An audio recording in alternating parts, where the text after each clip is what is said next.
On reste dans l'Oise avec cette question. Comment récolte-t-on du miel? Ce dimanche au musée de la vie rurale et agricole, les visiteurs étaient invités à assister à l'extraction du miel des ruches installées sur le domaine. Ils ont pu échanger avec les apiculteurs et la démonstration s'est terminée par une dégustation. À Étoménil, le reportage de Philippine Potencier et Marie Berthomé. Vas-y, donne un petit coup de fumée, voir. Extraire le cadre d'une ruche sans affoler les abeilles, c'est tout l'objectif de Christian. Ici, l'apiculteur est à la recherche d'une abeille bien particulière. Elle est là, la reine, vous avez vu, elle est là en vert. Avec Patrick, il partage depuis 1 an 6 ruches dans les jardins de ce musée. Et prendre soin de ces abeilles, c'est un travail de longue haleine. Si on met une ruche dans un endroit et on dit on va avoir du miel terminé, ça ne marchera pas.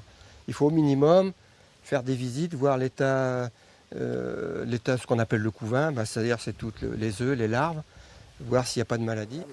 Les 2 hommes s'apprêtent à animer un atelier. Leur but, partager leur passion, mais surtout faire comprendre au public le processus de fabrication du miel. On enlève tout, comme ça. Je fais de l'autre côté, pareil. Petits et grands écoutent avec attention. Et après les explications, place à l'instant gourmand. Dans la bouche ? Ah ouais, t'as pas perdu, c'est C'était bon ? Oui, Pourquoi ? parce que c'est sucré. Mais pour les parents, cet atelier n'est pas qu'un moment de plaisir.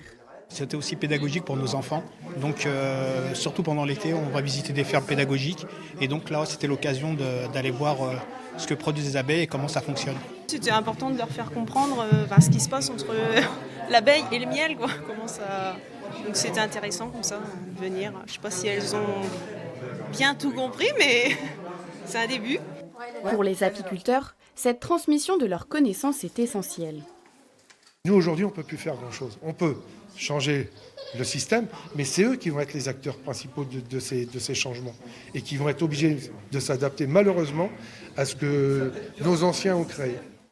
Cet atelier était le dernier de l'été, mais Patrick et Christian accueilleront des groupes scolaires dès la rentrée.